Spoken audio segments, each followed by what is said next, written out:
Bom dia, meu nome é Letícia Nascimento. Meu nome é Isabelle Alves. Meu nome é Beatriz Macedo. Somos alunas do terceiro ano do ensino médio, integrado ao curso técnico em Química, no Instituto Federal de Capivari. Hoje iremos falar sobre o desenvolvimento do sensor de pH à base de mandioca, para avaliar a deteriorização do tomate e do mamão. Este trabalho foi idealizado e desenvolvido por nós, com o auxílio da nossa orientadora, Fernanda Ortolã, e co-orientadoras, Maria Elisa e Mayumi Silva. A estrutura do artigo é dividida em 7 tópicos principais, onde se discute a elaboração de um sensor de pH biodegradável na forma de etiqueta. E para isso, a pesquisa foi dividida em introdução, a relação entre a indústria alimentar e as DTAs, que são as doenças transmitidas por alimentos, os fatores determinantes da deteriorização microbiana dos alimentos. Foi também elaborada uma análise específica do mamão e do tomate, e discutida a questão das embalagens em um ponto de vista não só industrial, como também ambiental, e finalizando com a composição química do sensor e o seu uso. O projeto sugere o desenvolvimento de uma etiqueta, capaz de detectar os processos de degradação em um determinado produto, por meio da coloração do sensor, de modo a informar o cliente de uma maneira mais simples. Sendo assim, o objetivo principal do trabalho é discutir o problema das doenças de caráter alimentar, ocasionado por uma falha de comunicação entre o consumidor e o produto a ser consumido. Dessa forma, a etiqueta vai atuar de maneira mais inclusiva e intuitiva também, ao consumidor e comprador. Um segundo ponto bastante importante é que a degradação desse sensor ocorra de maneira natural, e por esse motivo, a pesquisa trabalha com compostos e matérias biodegradáveis. Vivemos em um contexto em que os consumidores encontram uma alta variedade de alimentos, que continuam massivamente sendo produzidos. E neste contexto surgem algumas dúvidas e questões relativas à segurança alimentar.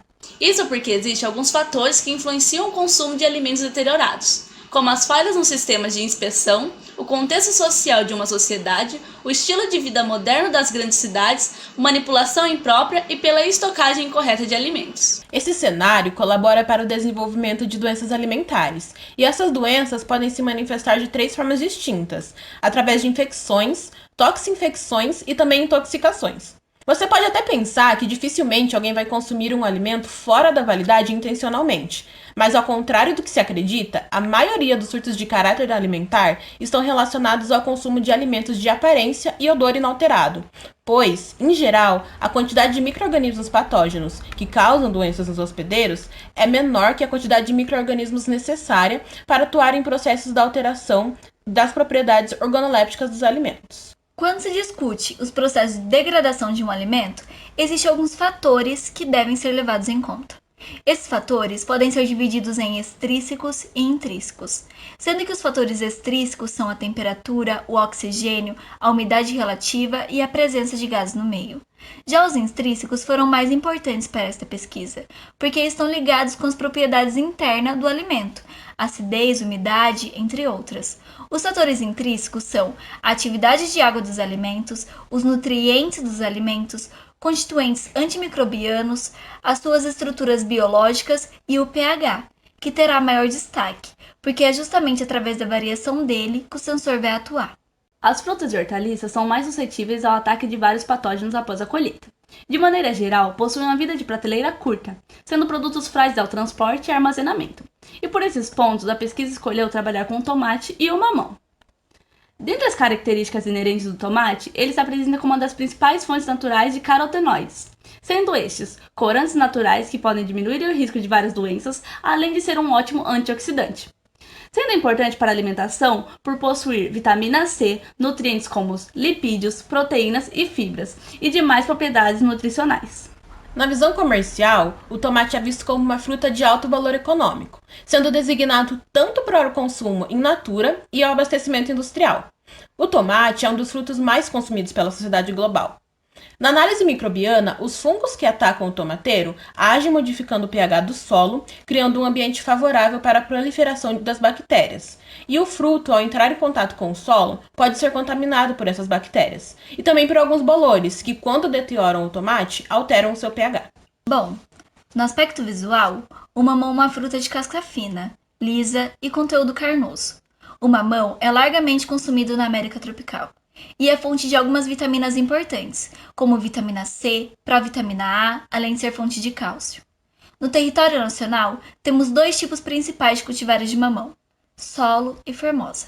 O tipo solo tem aproximadamente 0,35 a 0,75 kg e é destinado tanto para o mercado interno como para o externo também. E o tipo formosa tem aproximadamente 1 kg e é destinado principalmente para o mercado interno. Se falando agora da degradação do mamão, se tem que, de uma maneira geral, as doenças fúngicas que ocorrem no período de pós-colheita constituem uma das principais causas da perda na fase de comercialização. Por ser um fruto bastante sensível, é comum a penetração de organismos patógenos. A antacnose, por exemplo, é uma doença causada pelo fungo e é considerada a principal doença do mamão. A seguir, vocês podem ver a estrutura do tomate, que apresenta mesocarpo, epicarpo, cavidade locular e placenta, e a do mamão, que apresenta o epicarpo, que é a casca, o endocarpo, feixe vascular e o mesocarpo, a polpa. As embalagens plásticas geralmente são originárias do petróleo e apresentam fácil modelagem, ampla versatilidade e baixo custo. Contudo, este tipo de embalagem ainda causa graves problemas ambientais. Com o propósito de diminuir a poluição ambiental, se intensificou a utilização de embalagens produzidas por plástico biodegradáveis. Neste contexto, existem as embalagens inteligentes, que são embalagens biodegradáveis e ainda que reagem ao tempo real às mudanças do alimento.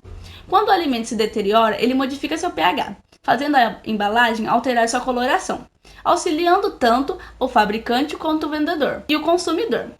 O sensor de pH que está sendo sugerido nesse trabalho tem a mesma função que a embalagem inteligente, porém ele obtém o formato de uma etiqueta, sendo mais fácil de se adaptar aos alimentos, como nas frutas. A fécula de mandioca possui vantagem frente a outras fontes de amido, como facilidade de extração, baixo custo, além de ser atóxica. O amido de mandioca é um polissacarídeo de reserva de energia dos vegetais. Os filmes à base de amido são transparentes, fáceis de processar e de fácil biodegradação. O grão de amido proveniente da fécula de mandioca é composto por aproximadamente 16 a 20% de amilose e cerca de 80% de amilopectina. A nanocelulose, extraída do pseudocaule da bananeira, é um componente muito importante, pois é ele quem vai garantir a resistência da etiqueta. A nanocelulose é obtida através de um polímero natural, a celulose. Para obter a nanocelulose, é necessário extrair partículas da celulose microcristalina.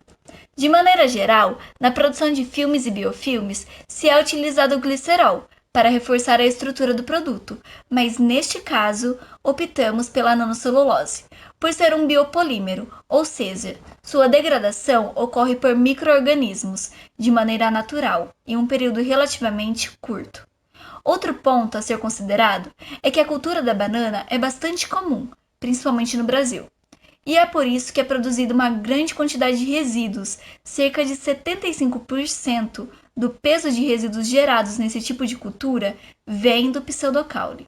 Frente a isso, a incorporação dessa fibra também ocasionaria uma redução na quantidade de resíduos. As antocianinas são pigmentos presentes em frutas e vegetais. Elas são pertencentes ao grupo de metabólicos secundários vegetais. Este grupo é denominado flavonoides. De uma forma individual, a cor da antocianina varia desde o vermelho, alguma condição ácida, até o azul ou amarelo, uma condição alcalina. A coloração afinal apresenta pelo tecido vegetal depende de fatores como pH, oxigênio, luminosidade, temperatura, concentração da antocianina dissolvida, presença de íons e alguns outros. A antocianina vai ser de grande importância para o funcionamento do sensor, pois é ela quem garante a alteração das cores da etiqueta. Esta pesquisa estudou a criação de uma etiqueta à base de amido de mandioca reforçada com nanocelulose, utilizando a antocianina do repolho roxo como indicador natural de pH. Tendo em vista o que foi apresentado, o uso do sensor proposto em formato de etiqueta é uma opção para se fazer a identificação da validade dos produtos, além de expandir os métodos tecnológicos e químicos abordados pelo ramo alimentício. Deve-se levar em conta os fatores que influenciam no consumo de itens vencidos, que foram abordados.